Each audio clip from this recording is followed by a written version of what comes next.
یقول اہلکت مالا لبدا، وہ یہ کہتا ہے کہ میں نے ڈھیروں مال فنا کر دیا۔ دولت کے نشے کے اندر وہ یہ ڈھینگے مارتا ہے کہ میں نے اتنا مال لگا دیا، اتنا مال لگا دیا۔ وہ فضول خرچیاں کرتا ہے اور پھر اس کو اپنی نمائش بناتا ہے، عالی شان محلات بناتا ہے اور بڑے بڑے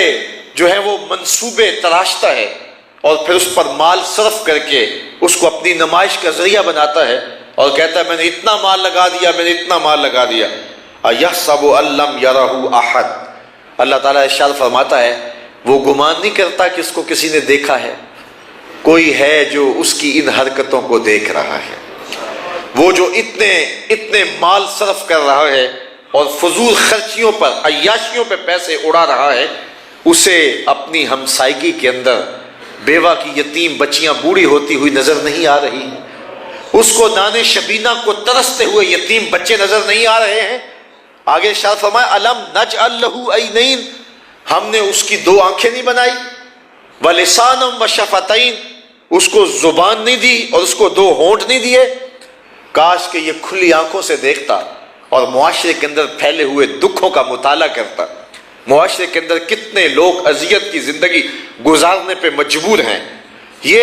کھلی آنکھوں سے ان لوگوں کو دیکھتا اور یہ فضول خرچیوں میں اس نے جو پیسے لگائے ہیں یہ مال ان کی مدد کے لیے، ان کی نصرت کے لیے، ان کی اعانت کے لیے، ان کے دکھ بانٹنے کے لیے صرف کرتا، تو یہ کتنا طمانیت قلب سے مالا مال ہوتا اور اس کا رب بھی اس کے اوپر کتنا خوش ہوتا۔ لیکن یہ زبان رکھنے کے باوجود، دو ہونٹ رکھنے کے باوجود، یعنی زبان اور ہونٹوں کے ذریعے سے وہ بول کر کے کسی کی توجہ بھی اس سمت دلا سکتا تھا کہ فلاں گھر میں چولہا نہیں جلتا اور غریب کے بچے نان شبینہ کو ترستے ہیں، خود طاقت نہیں تھی تو کسی کو توجہ تو دلا سکتا تھا، لیکن اس نے نہ کسی کو توجہ دلائی اور نہ خود اس نے کسی دکھی کی مدد کی۔ اس کو ہم نے آنکھیں بھی دی تھی، اس کو زبان بھی دی تھی، اس کو دو ہونٹ بھی دیے تھے۔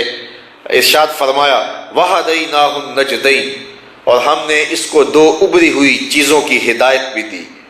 دو گھاٹیاں بھی دکھائیں، خیر اور شر کے راستے بھی دکھائے۔ اسے پتا ہے خیر کیا ہے، اسے پتا ہے شر کیا ہے، یہ انسان کی فطرت میں رکھا گیا ہے۔ اللہ نے رسولوں کے ذریعے، نبیوں کے ذریعے سے حق اور خیر کے راستے واضح بھی کر دیے، اور انسان کو خود بھی پتا ہے کہ اچھائی کیا ہے، اس کو خود بھی پتا ہے کہ برائی کیا ہے۔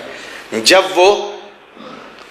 دیوار رکھتے ہوئے ہمسائے کے 2 انچ دبانے لگتا ہے تو ضمیر میں گھنٹیاں بجنے لگ جاتی ہیں کہ تو غلط کر رہا ہے۔ اسے بتانے والا کوئی نہ بھی بتائے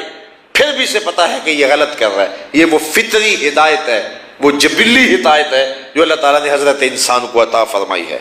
لیکن یہ اس ہدایت سے بھی روشنی حاصل کر کے اپنی زندگی کے اندر اجالے نہ کر سکا۔ فرمایا وَهَدَيْنَاهُ النَّجْدَيْنِ، ہم نے اس کو ہدایت بھی عطا کی، ہم نے اس کو آنکھیں بھی دی، اس کو زبان بھی دی، اس کو 2 ہونٹ بھی دیے، پیغمبر بھی تشریف لائے، صالحین بھی آئے، اس کے پاس کتابیں بھی آئیں، اور یہ ان سے زندگی کی راہیں تلاش کر لیتا۔ فَلَقْتَحَمَ الْعَقَبَةَ، فرمایا یہ مشکل گھاٹی نہیں چڑھا،